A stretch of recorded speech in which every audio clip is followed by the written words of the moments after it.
Selamat hari Minggu semuanya buat kita sekalian. Senang bisa kembali bersama-sama dalam pertemuan ibadah.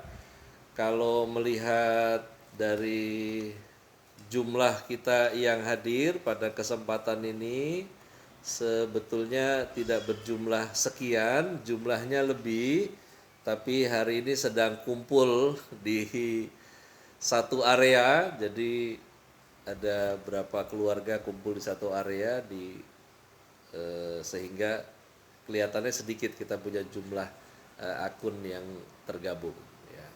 Baik, pada kesempatan ini saya mau sampaikan pesan Tuhan tentang pikiran, dan membahas soal pikiran ini rupanya tidak cukup dalam satu pertemuan ini.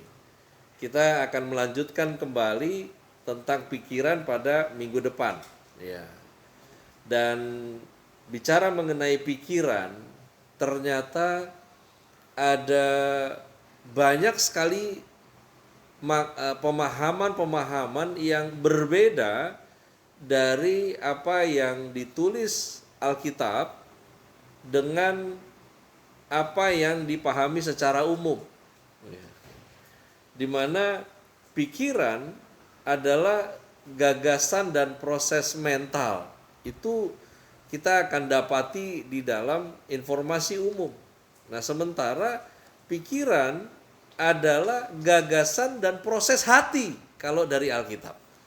Nah, berpikir itu memungkinkan seseorang untuk merepresentasikan dunia sebagai model dan memberikan perlakuan terhadap dunia secara efektif sesuai dengan tujuan, rencana, dan keinginan dari pikiran itu sendiri tentunya. Nah, di mana pendapat mengatakan cara pemikiran dan pikiran itu bisa mengontrol tindakan. Nah, itulah mengapa pada pemahaman umum kita harus mengendalikan pikiran, jangan sampai kita dikendalikan oleh pikiran. Nah, itu pendapat umum ya.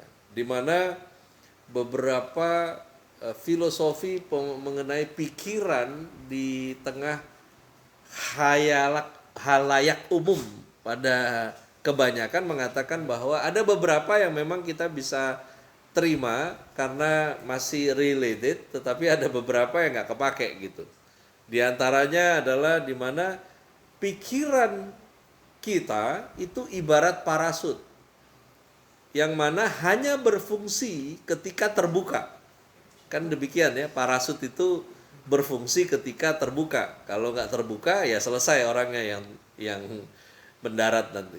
Nah, lalu kemudian di pendapat yang berikutnya bahwa Anda mengendalikan pikiran sendiri atau pikiran yang akan mengendalikan Anda. Lagi-lagi ini berbeda dengan apa yang ditulis oleh Alkitab, bahwa sesungguhnya bagaimana seseorang dikendalikan oleh Tuhan, makanya pikirannya akan dituntun oleh kebenaran. Jadi sesungguhnya bukan tentang kita yang hebat bisa mengendalikan pikiran. Nah, di mana pikiran juga memiliki filosofi di mana kesibukan itu dikatakan selalu berhasil menaklukkan pikiran-pikiran negatif. Nah, yang repotnya adalah berarti kalau orang yang nggak sibuk, pikirannya selalu negatif, kan begitu. Nah, di mana pendapat mengenai pikiran yang juga tertulis bahwa jangan abaikan masalahmu, abaikan pikiran-pikiran negatifmu tentang masalahmu. Memang adalah sesuatu yang melekat pada kehidupan kita tentang negatif positifnya pikiran, sehingga ada istilah berpikir positif. Sekali lagi saya mengingatkan kita bahwa Alkitab mengajarkan Anda dan saya berpikir benar, bukan berpikir positif ya. Karena apa yang positif belum tentu dia benar. Nah, demikian juga dikatakan bahwa hidup itu sesungguhnya sederhana, yang membuat rumit adalah pikiran kita sendiri. Nah, sementara kalau pikiran itu berguna, kenapa malah pikiran justru mempersulit kehidupan. Harusnya tidak demikian. Justru dengan pikiran maka kehidupan menjadi tidak rumit, malah menjadi lebih sederhana. Harusnya demikian. Di mana ada lagi berpendapat tentang pikiran yang mana dikatakan Anda harus menang dalam pikiran sebelum menang dalam kehidupan. Ya. Menang dalam pikiran. Ini gimana ya? Saya juga mau share juga nih tentang ini. Anda bisa tangkap gak nih? Anda harus menang dalam pikiran sebelum menang dalam kehidupan. Kalau menang dalam pikiran berarti yang dikalahin pikiran siapa? Karena kalau harus ada yang menang berarti ada yang kalah kan begitu kan? Ya, ya memang ada-ada saja filosofi dunia karena tidak punya dasar kebenaran. Ya kadang-kadang filosofinya udah diucapin habis itu pusing sendiri itu dunia. Ya. Nah, lalu kemudian dikatakan juga apa yang sulit? Yang sulit biasanya adalah pikiran kita sendiri. Ya. Saya malah agak sulit menangkap orang-orang yang mempersulit dirinya dengan pikirannya sendiri. Ya. Ya selamat kalau Anda menikmati hidup yang seperti itu. Ya. Di mana pikiranmu mempersulit dirimu, sementara otak itu diciptakan untuk manusia bisa mempermudah hidupnya. Ya. Dengan demikian kita menggunakan pikiran sehingga apa yang sulit menjadi mudah. Jadi kalau pakai pikiran malah jadi sulit, entah bagaimana lah itu. Ya. Nah, ada lagi yang mengatakan jangan main-main dengan pikiran Anda. Karena pikiran Anda tidak paham main-main. Ya. Ini quotes-quotes tentang pikiran ini saya searching banyak dari Google, dari Instagram, dari segala macam speaker ya. Dan makin saya kumpulin, makin saya melihat bahwa seperti bola liar memang ketika sebuah pendapat tidak punya dasar. Ya. Dimana jangan main-main dengan pikiran Anda karena pikiran Anda tidak paham main-main. Entah kemana main-mainnya ini. Ya. Lalu kemudian kebahagiaan manusia tergantung pikirannya, bukan kondisi keadaannya.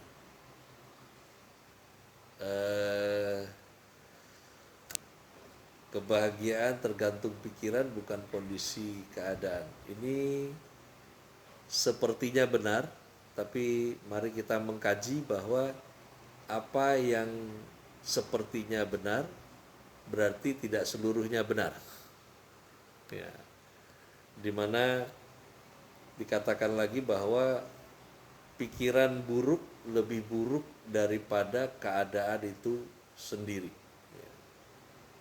Ya, ada banyak hal lagi di mana dikatakan seringkali mata menipu dan tak mampu melihat apa yang berada dalam kegelapan hati dan pikiran.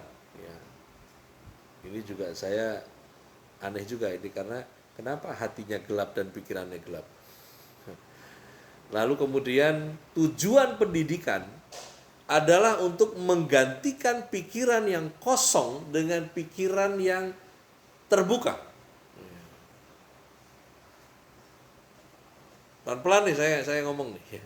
Tujuan pendidikan adalah untuk menggantikan pikiran yang kosong dengan pikiran yang terbuka. Intinya adalah pikirannya tidak terisi.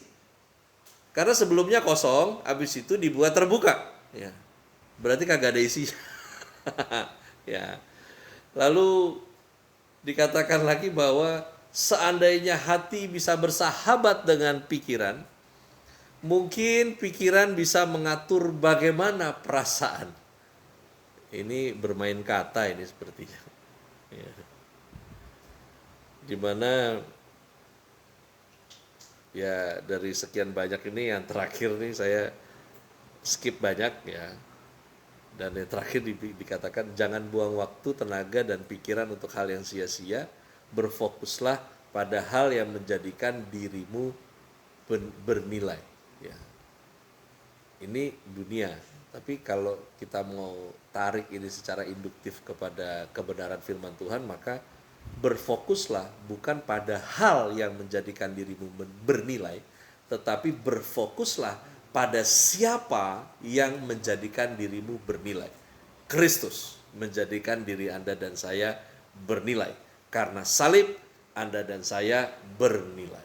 Nah, pada kesempatan ini yang pertama adalah Tuhan mengetahui isi pikiran manusia. Tuhan mengetahui isi pikiran Anda dan saya. Mazmur 139 ayatnya yang kedua tertulis demikian. Selidikilah aku ya Allah, dan kenallah hatiku.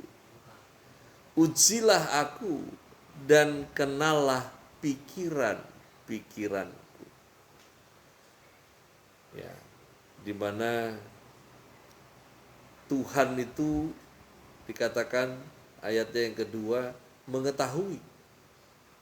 Kalau aku duduk, Tuhan mengetahui. Aku berdiri, Tuhan mengetahui. Dan engkau mengerti pikiranku dari jauh. Mau sejauh apa Anda dan saya menjauhkan diri dari Tuhan, Tuhan mengerti pikiran Anda dan saya. Ya. Menarik di mana bicara tentang Tuhan mengetahui isi pikiran manusia. Namun ini bukan berarti akhirnya terjadi sebuah pasivitas hubungan.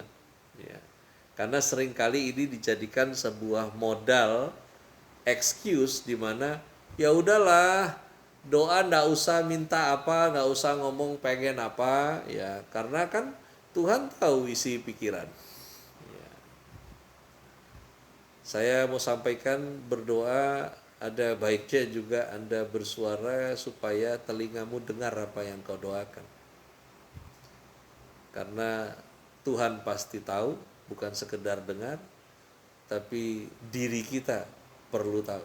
Karena manusia tidak hanya terdiri dari jiwa dan roh, tapi juga tubuhnya harus didirect oleh jiwa dan rohnya. Nah, karena itu kabar baik yang pertama bahwa Tuhan itu mengetahui isi pikiran kamu, isi pikiran saya. Karena itu, karena Tuhan mengetahui, maka mari sama-sama pada kesempatan ini jangan lagi jadi orang sok tahu. Ya. Apalagi kita coba sok tahu tentang pikirannya Allah. Di mana yang kedua, bagaimanakah pikiran Tuhan? Ya. Kalau memang Tuhan mengetahui isi pikiran Anda dan saya, nah sekarang bagaimana pikiran Tuhan? Di Alkitab tertulis demikian, di mana bagiku betapa sulitnya pikiranmu, ya Allah, betapa besar jumlahnya. Berarti ini bicara tentang dihitung-hitung banyak sekali apa yang Allah pikirkan, ya. Di mana sulit pikiran Allah untuk Anda dan saya paham, untuk Anda dan saya mengerti. Bahkan penulis surat Roma mengatakan, siapa yang mengetahui pikiran Tuhan? Atau siapakah yang pernah menjadi penasihat? Sekali lagi bahwa kalau tidak mungkin dipahami, ayat ini mengatakan hanya sulit. Bukan tidak mungkin. Karena dari kebenaran yang ada secara tertulis di Alkitab, Anda dan saya mengerti nilai-nilai dari rancangannya, bahkan rancangannya sendiri dia tulis di sana, sehingga Anda dan saya setidaknya mengerti nilai dari apa yang dia rancang. Dan itu menjadi bias dari apa yang Allah pikirkan tentang hidupmu. Oleh karena itu, di dalam Roma 1 ayat yang ke-20, di sana tertulis, dan bagiku, ya, sebab apa yang tidak nampak daripadanya, ya, yaitu kekuatannya yang kekal dan keilahiannya, ya. Ini yang nggak nampak dari Tuhan, penulis Roma mengatakan ada dua, kekuatannya yang kekal nggak kelihatan kasat mata, keilahiannya nggak nampak kasat mata, tapi itu semua dapat nampak kepada pikiran dari karyanya sejak dunia diciptakan. Dengan demikian, apa yang dia kerjakan di dalam perjalanan narasi kehidupan Anda dan saya, kita akhirnya kabar baiknya bisa mengerti. Tapi ingat, kita hanya bisa mengerti kalau kita menjalaninya bersama dengan Tuhan, menjalaninya sesuai dengan aturan kehidupan yang ada di dalam firman. Dengan demikian, kita akhirnya bisa mengatakan, oh ini karyanya yang dia kerjakan. Karena sesungguhnya ya, ada istilah yang cukup unik. Belakangan ini saya dengar ya timbul gitu di dalam pikiran, di dalam timbul dari hati, disebut atau saya menyebutnya sebagai realita Tuhan. Di mana ini berseberangan dengan apa yang seringkali kita inginkan terjadi. Namun realita Tuhan itu tentunya sempurna. Namun ukuran sempurnanya hanya bisa kita mengerti setelah perjalanan itu dilewati. Yang akhirnya kita mengatakan, oh ini toh maksudnya Tuhan. Ya. Oh kemarin itu gak sesuai dengan apa yang kita rencanakan, rupanya ini toh yang dia sedang kerjakan. Ya. Nah karena itu tidak mungkinnya kita pahami on the spot dalam berjalannya realita Tuhan ini, maka yang kita bisa lakukan adalah berhenti mencurigai Tuhan dari situasi yang kita hadapi. Ya. Karena satu-satunya pribadi yang tidak pantas untuk kita curigai adalah Tuhan. Ya. Karena Anda dan saya hanya bisa memilih mengikuti jalannya atau menjadi tidak harmonis dengannya. Karena untuk memahaminya, Anda dan saya hanya bisa mendapatinya ketika semua sudah berjalan, semua sudah terjadi. Dan tentunya ketika semua berjalan terjadi, pastikan Anda dan saya berada pada jalannya. Karena kalau tidak, maka semua hasil dari kekeliruan yang kita lakukan. Oleh karena itu, bagaimanakah pikiran Tuhan? Alkitab mengatakan bahwa karyanya sejak dunia diciptakan merepresentatifkan pikirannya. Ya. Seperti apa kamu sekarang, seperti apa saya sekarang. Ya demikianlah pikiran Allah ketika dia memelihara kamu, melindungimu, demikianlah yang dia pikir tentangmu. Bayangkan, dia Tuhan yang tidak pernah berpikiran buruk tentang Anda dan saya, sementara kita cuma nggak ngerti dikit saja, kita mulai mencurigai dia. Karena itu, mulai hari ini stop mencurigai Tuhan. Karena sesungguhnya ada keterbatasan, bukan tidak mungkin, masih mungkin untuk kita memahaminya. Hanya harus dijalani dulu. Kalau belum dijalani, karena begini, kita manusia terima informasi di awal disebut nubuat. Ya. Nubuatnya saja sudah diterima, ketika ngejalanin aja kadang kita nggak sinkron dengan apa yang disebut realita Tuhan. Ya. Nah, sementara tidak ada yang bisa menghalangi realita Tuhan itu. Ya. Nah, yang berikut, yang terakhir, yang ketiga adalah tentang pikiran, hati, dan jiwa. Sesungguhnya dari hati itu prosesnya baru ke pikiran. Jadi bukan dari pikiran ke hati, tapi dari hati itu diolah ke pikiran. Sehingga menguasai keseluruhan, melalui apa yang disebut dengan jiwa. Ya.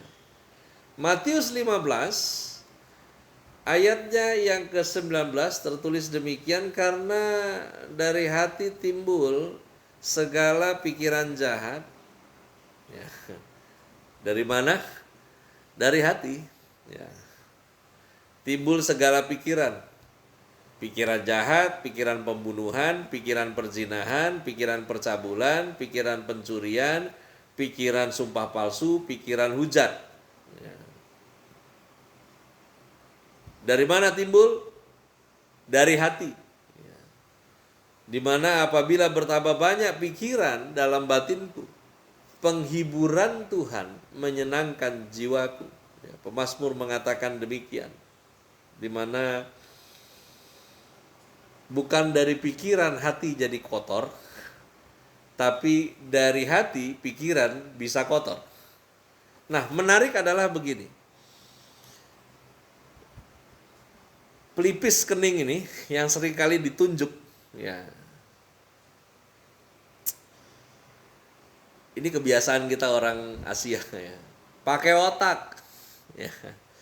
Ditunjuk di sini kan, ya. Pakai otak. Ya memang ada beberapa orang yang kalau dijual sekarang mungkin otaknya mahal karena dia jarang pakai. Ya. Nah, kalau dibilang pakai otak, ini waktu tunjuk di sini, Anda bisa cek di kamus. Ya. Itu datanya apa? Temporal. Temporal yang katanya sama digunakan dengan temple. Jadi kita bahas bulan ini kan tentang divine connection toh, ya. Dimana keterikatan hati seseorang dengan Tuhan, ya, itu diolah di altar dengan presentatif tindakan. Altarnya ada di mana? Tempelnya ada di sini. Ya. Tempelnya ada di pikiran. Dimana sebelum hasil dari hubungan divine tadi, koneksi yang divine tadi, itu harusnya diolah di sini menjadi sebuah penyembahan kepada Tuhan yang nanti dari reaksi ini menjadi aksi. Aksinya ada di tangan Anda dan saya, di langkah kakimu, dan aksinya ada di mulutmu. Ya. Makanya nggak ada orang bisa bilang, aduh saya udah terlanjur ngomong, nggak begitu maksudnya. Udah pasti gitu maksudnya. Aduh saya emang nggak pinter ngomong bang, nggak pinter ngomong pak, makanya salah-salah mulu. Kagak, karena hati lu salah, omongan lu salah. Ya. Keterikatan hatimu dengan Tuhan itu mempengaruhi proses altar dalam kehidupanmu. Ya. Jadi kalau disebutkan persembahan ibadah yang sejati, persembahan yang hidup, nah olahan altarnya di sini. Ya. Makanya kalau Anda ikut Tuhan nggak mau mikir, aneh. Ya. Aneh. Ya. Udah ikut Tuhan mah pokoknya ngeflow aja, ya ngalir, weh, ya ngalir kemana bos? Ya. Ngalir kemana? Keterikatanmu dengan hati Tuhan saja itu dibentuk dengan keterikatanmu akan kebenaran firman. Sehingga perasaan Tuhan menguasai perasaanmu. Dengan demikian, ketika berproses di tempel ini, maka yang dimanifest adalah penyembahan kepada Tuhan yang sejati. Nah, karena itu sesungguhnya jelas sekali bahwa hidup setiap orang percaya kan memang hidup kita ini pesanan Tuhan. Nah, pikiran ini membantu Anda dan saya untuk bisa memenuhi pesanan Tuhan itu dalam hidup kita. Nah, untuk bisa memenuhi pesanan Tuhan dibantu oleh proses di tempel ini, maka sensornya ada di hati. Ya. Makanya hati harus dijaga. Karena di sini cahayanya di sini, di mana keterikatan hati seseorang dengan hatinya Tuhan itu menjadi tanda pengenal diri. Tuhan kenal Anda dan saya bukan dari prestasi. Tuhan kenal Anda dan saya bukan dari pencapaian. Tuhan kenal Anda dan saya bukan dari seberapa pencapaian dalam hidupmu. Namun Tuhan mengenal Anda dan saya. Jati dirimu adalah hatimu. Ya. Karena dari hati itu semua dimulai diolah. Ya. Jadi nggak ada orang bisa bilang, memang pikiran saya kotor Pak, tapi hati saya bersih bener dah. Ya kagak bisa. Ya. Karena dia dari hati itu dibakar, asapnya naik ke atas. Ya. Nah tinggal nanti asapnya masuk di tempel sini, itu ya tergantung. Kalau busuk memang, ya asapnya busuk. Pikirannya juga busuk. Mau dinasehatin apa juga busuk. Karena itu mari, bagian yang pertama ini, mari jaga hati supaya bait Allah yang dikelola, temple ini, ya, itu senantiasa kita bisa mempersembahkan ibadah yang sejati dalam hidup ini. Dan percayalah bahwa ketika semua tidak berjalan sesuai dengan apa yang kita pikirkan, tidak masalah. Yang penting kita berjalan sesuai dengan apa yang Tuhan pikirkan. Tuhan Yesus memberkati.